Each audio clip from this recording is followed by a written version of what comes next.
ရှီကျွမ်းသည်ဆူလိုင်ကိုဆွဲခေါ်ကာကုံလောင်ယုံဘက်သို့ထွက်ပြေးခဲ့သည်လူမိုက်များနောက်မှထက်ချက်မကွာလိုက်လံတိုက်ခိုက်စဉ်ဆူလိုင်၏ဖုံးပြုတ်ကျသွားခဲ့ပြီးလူမိုက်တစ်ယောက်ကသူမ၏ဆံပင်ကိုဆွဲကာကျမ်းပြင်ပေါ်သို့ပြင်းထန်စွာဆောင်းပစ်လိုက်သည်ထိုမြင်ကွင်းကိုတွေ့လိုက်ရသောရှီကျွမ်းသည်ပလင်းတစ်လုံးကိုကင်ကာဒေါသကြီးပြေးဝင်တိုက်ခိုက်ခဲ့သည်သူတို့လွတ်မြောက်အောင်ပြေးနိုင်ခဲ့တော်လဲအပြင်ဘက်ရှိတကားမှတောက်ခတ်ထားသည်ကိုတွေ့လိုက်ရသည်ရှီကျွမ်းကလူမိုက်များကိုလမ်းလွဲခေါ်ထုတ်သွားစဉ်ဆူလိုင်အားမိုးကစနုပ်အောက်တွင်ပုံအောင်နေရန်ပြောခဲ့သည်မကြာမီတွင်လူမိုက်များသည်စွန့်ပစ်ထားသောကုံလောင်ယုံတစ်ခုအတွင်းသူအားဝိုင်းရန်လိုက်ကြသည်ယောဂသည်များလိုပုံမများပြားလာသောလူအုပ်ကြီးပြင်းထန်သောတိုက်ခိုက်မှုကြောင့်အင်အားချင်းမမျှပဲရှီကျွမ်းမှတဖြည်းဖြည်းရေးနေလာခဲ့သည်ဆူလိုင်သည်ရှီကျွမ်းအရိုက်ခံနေရသည်ကိုမြင်လိုက်ရသောအခါစိတ်ထင်းရခတ်သွားပြီးအပြင်သို့ပြေးထွက်လာခဲ့သည်လူမိုက်များကသူမအားတိုက်ခိုက်ရန်ပြင်လိုက်ချိန်မှာပင်ဝေယန်းဆုံးဒီစစ်ကူများနှင့်အတူရောက်ရှိလာပြီးသူတို့အားအချိန်မီကယ်တင်နိုင်ခဲ့သည်ရှီကျွမ်းအားအရေးပေါ်ကုသမှုပေးရန်ဆေးရုံသို့အမြန်ပို့ဆောင်ခဲ့ရသည်ဆူလိုင်သည်အပြင်ဘက်တွင်စောင့်ဆိုင်ရင်မိမိကိုမရက်မနာပြစ်တင်နေခဲ့ပြီးချစ်သူဖြစ်သူအနေနဲ့မှလွတ်မြောက်သွားပြီဟုတိလိုက်ရမှသာတပြင်းချနိုင်ခဲ့တော်သည်နောက်တစ်နေ့တွင်ရှီကျွမ်းနိုးလာသောအခါချစ်သူမလေးဘေးနားတွင်ရှိနေသည်ကိုတွေ့လိုက်ရသည်သူမ၏နဖူးပေါ်မှဒဏ်ရာကိုမြင်လိုက်ရသောအခါသူ့အနေဖြင့်သူမအားကောင်းစွာမကာကွယ်နိုင်ခဲ့ဟုမိမိကိုအပြစ်တင်မိခဲ့သည်ထိုညတွင်ဆူလိုင်သည်သူ့အတွက်ရေတစ်ခွက်ယူပေးစဉ်ရှီကျွမ်း၏ဒဏ်ရာရထားသောခြေထောက်ပေါ်သို့ရေနွေးများမတော်တဆမောက်ကျသွားခဲ့သည်ဆူလိုင်မှာထိတ်လန့်နေကြဖြင့်မီးလောင်ဒဏ်ရာလိမ့်စေးသွားယူရန်ကမန်းကရန်ပြင်လိုက်ချိန်တွင်မှရှီကျွမ်းသည်သူ၏ခြေထောက်မှာဘာမှမခံစားရဘဲလုံးဝထုံကျင်နေပြီဖြစ်ကြောင်းရုတ်တရက်သတိထားမိလိုက်တော်သည်လွန်ခဲ့သောနေ့မြတ်သောရက်များကချစ်သူမလေးအားကဲတင်စဉ်အတွင်းလူမိုက်များ၏တန်တို့ဖြင့်ရဆက်ရိုက်နှက်ခြင်းကိုခံခဲ့ရဘူးသည်ကံကောင်းစွာဖြင့်ထိုသေးမင်းနှင့်ရင်ဆိုင်ရမှုမှလွတ်မြောက်ခဲ့ရပြီးသူတို့နှစ်ဦး၏ချစ်ချင်းမေတ္တာမှာပုံမနှဆိုင်သွားခဲ့သည်တိုးတော်ကံကြမ္မာသည်ထိုနေ့တွင်မှသူတို့အားဆနောက်ပြောင်လောင်လာခဲ့တော်သည်ချစ်သူမလေးလာမီကိုတည်ထားသဖြင့်ဆုံရှီကျွမ်းဒီကျုပ်ကောက်တုတ်ကောက်ကိုအုံပြုကာသူမအားကြိုဆိုရန်အောက်ထပ်သို့စောစီးစွာဆင်းသွားခဲ့သည်တိုးတော်ရုတ်တရက်သူ၏ဒဏ်ရာရထားသောခြေထောက်မှဆူးရှသောနာကျင်မှုတစ်ခုတိုးဝင်လာသဖြင့်ကိုထိမ့်မနိုင်ပဲထောက်တနေရာတွင်ကတိကအောက်ဖြင့်ပေါအောင်နေခဲ့ရသည်ချစ်သူမလေးကိုမစိုးရိမ်စေခြင်းသဖြင့်ပြန်လဲကောင်းမွန်လာနေပြီဟုဟန်ဆောင်ကနာကျင်နေသည့်ကြားမှသူမရှိတွင်ခြေလန်းနှဲငယ်လျှောက်ပြခဲ့သေးသည်တိုးတော်သူ၏စိတ်ထဲတွင်မူမကောင်းသောနိမိတ်တစ်ခုကိုနက်နက်ရှိုင်းရှိုင်းခံစားနေရသည်မကြာမီတွင်စစ်ဆေးမှုရလဒ်များထွက်ပေါ်လာခဲ့ရာသူ၏ဒုစစ်ပေါ်သို့ပြင်ပမှပြင်းထန်သောရိုက်ခတ်မှုကြောင့်ပေါ်ပလက်တီရဲ့သွေးလွှတ်ကြောအတွင်ဒဏ်ရာရရှိကာသွေးလွှတ်ကြောဖောင်းပွားသည့်ယောဂဖြစ်ပွားနေကြောင်းတွေ့ရှိခဲ့ရသည်အရေးပေါ်ခွဲစိတ်ကုသမှုလိုအပ်နေခဲ့သဖြင့်ရှီကျွမ်းသည်ခွဲစိတ်မှုအောင်မြင်ပြီးမှသာဆူလိုင်ကိုပြောပြခြင်းခဲ့သည်ထို့ကြောင့်ဆရာဝန်အားသူမကိုမပြောပြရန်အတနာခံတောင်းဆိုခဲ့သည်တိုးတော်သူ၏အခြေအနေမှာလင်းမြန်စွာဆိုးရွားလာခဲ့သည်ဆူလိုင်သည်သူ၏ခြေထောက်ပေါ်သို့ရေနွေးမှုများမတော်တဆပတ်မိသည့်နေ့တွင်သူဘာမှမခံစားရဘဲနာကျင်မှုအရေးမြတ်ပင်မရှိခဲ့ပေဒီလက်တွေ့တရားကိုသူမလက်ခံနိုင်ဘဲဆရာဝန်မကြီးတက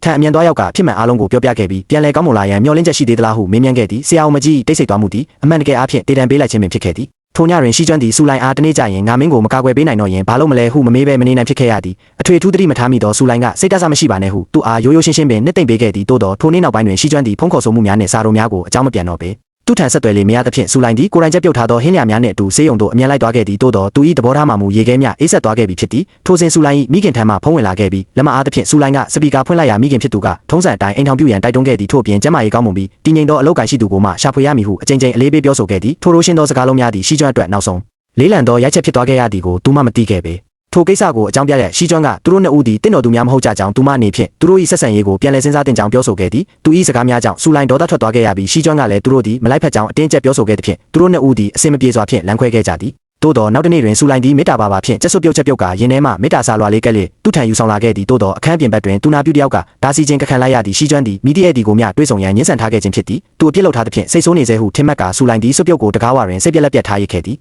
်ဒေါက်တာတန်သည်ထိုမြင်ကွင်းတစ်ခုလုံးကိုမြင်တွေ့ခဲ့ပြီးကိုယ်တိုင်လည်းဖြစ်ရတူမျိုးကြုံတွေ့ဘူးသူမို့ဆူလိုင်ကိုစာနာတနာမိကာစွပ်ပြုတ်ကိုရှီကျွမ်းထံယူဆောင်သွားပေးခဲ့သည်တိုးတော်ထိုမျိုးသားမှမူမိမိချစ်ရသူကိုကာကွယ်ရန်အတွက်ဒီနည်းလမ်းတစ်ခုသာရှိတော့သည်ဟုခေါင်းမာစွာယုံကြည်နေခဲ့သည်တိုးတော်ဆူလိုင်မိမြအထိဆွဲထက်တန်သည်ကိုမူသူလျှော့တွက်ထားခဲ့မိသည်ထိုညနေပိုင်းတွင်အပြင်ဘက်၌မိုးကြိုးများပစ်ကာမိုးတက်မုန်တိုင်းထန်လာခဲ့သည်ဆူလိုင်တယောက်အောက်ထပ်တွင်စောင့်ဆိုင်နေစေဖြစ်မိကိုစိုးရိမ်သဖြင့်ရှီကျွမ်းသည်ကျုပ်ကောက်ကိုအုံပြုရက်တွားရောက်ကြည့်ရှုခဲ့ရာထောင်းတနေရာတွင်ကြောက်လန့်တကြားထိုင်နေသောဆူလိုင်ကိုတွေ့လိုက်ရသည်သူကအေးဆက်တော်မူရာကိုဆက်လက်ထိန်းသိမ်းထားတော်လဲဆူလိုင်သည်သူ၏ထံသို့အမြန်ပြေးလာခဲ့ပြီးလက်မလျှော့ခဲ့ပေငါတို့ရံမဖြစ်ကြတော့ရင်မရဘူးလားဟင်မိမိချစ်ရသူအပေါ်ဝင်ထုတ်ဝင်ပိုးမဖြစ်စေရန်အတွက်ရှီကျွမ်းသည်ထိုရက်ဆက်သောစကားများကိုအတင်းကျပ်စိတ်တင်းကပြောဆိုခဲ့ရသည်ဆူလိုင်ဘာပဲဖြစ်ဖြစ်ထွက်မသွားသည်ကိုမြင်လိုက်ရသောအခါသူ၏ရင်ထဲတွင်မခံမရနိုင်အောင်နာကျင်ခဲ့ရသည်သို့သောသူသည်ဖုန်းကိုထုတ်ယူကာဝေယန်းဆုံးဖုန်းနံပါတ်ကိုနှိပ်လိုက်တော့သည်သူသည်သူ၏အချစ်ဆုံးအမျိုးသမီးကိုသူ၏ပြန်ဘက်ထံသို့လက်လွဲပေးအပ်တော်မူဖြစ်သည်ဝေယန်းဆုံးရောက်ရှိလာပြီးဆူလိုင်ကိုမြင်လိုက်ရသောအခါသူကြောက်တံပတ်တများလိုတန်မိုးထားရသောကောင်မလေးကိုအခြားသူတစ်ယောက်ကဒီလိုပြုမှုသည်ကိုတွေ့ရသဖြင့်ရင်ခွဲမတက်ခံစားလိုက်ရသည်သို့သောဆူလိုင်ကမူထွက်သွားရန်ညှဉ်းဆန်ခဲ့သည်အကယ်၍ယခုထွက်သွားလိုက်ပါကသူတို့၏ဆက်ဆံရေးမှာအမှန်တကယ်အဆုံးသတ်သွားမည်ကိုသူမကြောက်ရွံ့နေခဲ့သည်ထိုမြင်ကွင်းကိုကြည့်ရင်ရှီကျွမ်း၏နှလုံးသားမှာတဆစီကျိုးပဲ့သွားခဲ့ရသည်ဆူလိုင်ရင်ခွဲမတက်ခံစားရပြီးနောက်ဆုံးတွင်တတိလဲလဲကျသွားမှသာသူအပြင်သို့ထွက်လာခဲ့သည်တိုးတော်သူကဲ့သို့ဒုက္ခိတဖြစ်နေသောအမျိုးသားတစ်ယောက်ကဆူလိုင်အာမီတို့လျင်ပျော်ရွှင်မှုပေးနိုင်တော်မူနီနောက်ဆုံးတွင်သူ၏အချစ်ဆုံးသူကိုပြိုင်ဘက်ကပွေ့ဖက်ခေါ်ဆောင်သွားသည်ကိုမတက်တာပဲထိုင်ကြည့်နေခဲ့ရတော့သည်ထို့နောက်ရှီကျွမ်းသည်ကျုပ်ကောက်တုတ်ကောက်ဖြင့်မိုးတိထန်စွာရွာသွန်းနေသည့်အပြင်သို့ထွက်လာခဲ့ပြီးဆူလိုင်မိုးရေဆိုရွှဲခဲ့သည့်မိုးထဲတွင်ပင်ရက်တန့်ကမိမိကိုနှိပ်စက်နေခဲ့သည်တို့ဖြင့်သူတို့သုံးဦးစလုံးသည်အခြေရေးပျက်စီးခြင်း၏နေရဲထဲတွင်ပိတ်မိနေခဲ့ကြရသည်ဆူလိုင်မာမူအစားမစားရေမတောက်ပဲအလုတ်ထဲတွင်သာစိတ်နစ်ကမိမိကိုထုံထိုင်းစေခဲ့ရမှနောက်ဆုံးတွင်ပင်မနှွမ်းနယ်လုံးနှင့်လဲကျသွားပြီးအရေးပေါ်ဌာနသို့ပို့ဆောင်ခြင်းခံလိုက်ရသည်ထိုချိန်တွင်ဆေးရုံမှတိုက်ဆိုင်စွာရှိနေသောရှီကျွမ်းသည်ထိုမြင်ကွင်းကိုတွေ့ရှိသွားခဲ့ပြီးဆူလိုင်၏ဘေးနားမှမခွာဘဲစောင့်ရှောက်ပေးခဲ့သည်သူမရဲ့နွမ်းနယ်နေသောပုံစံကိုကြည့်ကာရင်ထဲတွင်မခံမရနိုင်ဖြစ်ရပြီးမထိန်ကျုံနိုင်ပဲသူမ၏လက်ကိုကြစ်ပါအောင်ဆုပ်ကင်ထားခဲ့သည်သို့သောဆူလိုင်နိုးလာသည့်အချိန်တွင်မူသူမရှိတော့ပေသူရှိနေခဲ့သည့်တခုတည်းသောအထောက်ထားမှာသူမ၏လက်ထဲတွင်ကြံရစ်ခဲ့သောနှွေးထွေးမှုလေးများသာဖြစ်သည် ထို့နောက်ဆူလိုင်းသည်ပိုရဲ့စုံစမ်းခြင်းစိတ်များဖြစ်ပေါ်လာခဲ့သည်ဖြစ်ပျက်ခဲ့သည်များကိုပြန်လည်စဉ်းစားမိရာတစ်စုံတစ်ခုကိုသူမအားဖုံးကွယ်ထားသည်ဟုခန်းစားလိုက်ရသည်သူမ၏တန်တရားများကိုအတည်ပြုရန်အတွက်ဆူလိုင်းသည်ရှိကျွမ်း၏တာဝန်ခံဆရာဝန်မကြီးစီသို့တွားရောက်ကသူ၏ခြေထောက်တွင်အမှန်တကယ်ဘာဖြစ်နေသလဲဟုမေးမြန်းခဲ့သည်သို့သောဆရာဝန်မကြီးတက်ဒီပေးထားသောကတိကြောင့်မိသည့်ရာကိုမျှထုတ်ဖော်ပြောဆိုရန်ညှဉ်းဆန်ခဲ့သည်သူမသည်ဆူလိုင်းနှင့်အတူအရက်တောက်ရင်ခေါင်းစဉ်လွှဲရန်စ조사ခဲ့ရာဆူလိုင်းမာနင်းနှင့်မြတောက်ယုံဖြင့်မူရစ်လာခဲ့ပြီးလေကားထစ်များပေါ်တွင်ထိုင်ကာငိုကြွေးတော့သည်ဆူလိုင်းရင်ခွဲမတက်ခံစားနေရသည်ကိုမြင်လိုက်ရသောအခါဆရာဝန်မကြီးတက်၏စိတ်တက်များပျော့ပြောင်းသွားပြီးဆူလိုင်းအားရှိကျွမ်းထံသို့ခေါ်ဆောင်သွားခဲ့သည်ရပ်ပေါင်းများစွာကြာမှချေရသူကိုပထမဆုံးအကြိမ်ပြန်လည်တွေ့ရှိလိုက်ရသဖြင့်ဆူလိုင်းသည်သူ၏ရင်ခွင်ထဲသို့တိုးဝင်ကမိတို့များအလွတ်မပေးတော့ပေရှိကျွမ်းသည့်ရင်ထဲတွင်နာကျင်ရသလိုမတက်နိုင်မှဖြစ်ခဲ့ရတော့လဲနောက်ဆုံးတွင်ဆူလိုင်းအားဖက်တွေးကညှင်းနှက်သည့်အထိအိပ်ပျော်သွားခဲ့ကြသည်နောက်တနေ့မနက်တွင်ရှိကျွမ်း၏ဆေးရုံကူတင်ပေါ်၌နိုးလာသောအခါဆူလိုင်းသည်ချက်ချင်းထျက်လိုက်ပြီးသူမရဲ့ရေနွေးဘူးလာယူခြင်းဖြစ်ကြောင်းကမန်းကရန်လိန်ညာခဲ့သည်သူ့ကိုစွန့်ပစ်ခဲ့သောအမျိုးသား၏ရှေ့တွင်ကြန့်ရှိနေသေးသောမာနာလေးကိုမျှအဆုံးရှုံးမခံချင်သောကြောင့်ဖြစ်သည်သို့သောသူမမသိခဲ့သည်မှာရှိကျွမ်းသည်သူမအပေါ်ယူယူမူမူလုံစွာချစ်မြတ်နိုးနေစေဖြစ်သည်ဆိုသည့်အချက်ပင်ထိုနေ့တွင်ဆူလိုင်းသည်မိသက်စခန်းအနီးနားတွင်လမ်းလျှောက်နေစဉ်မျက်နှာဖုံးစွပ်တိုက်ခိုက်သူတို့၏လျှက်စစ်တက်လိုက်ဆက်ဖြင့်တိုက်ခိုက်ခြင်းကိုခံလိုက်ရသည်ဖိအန်ဟုခေါ်သောခွေးလေးသည်ဆူလိုင်းအနေရရှိနေသည်ကိုတတိပြုမိသွားသည့်အလားလောင်အိမ်ထဲမှအတင်းယုံထွက်ကသူမနောက်သို့ပြေးလိုက်သွားခဲ့သည်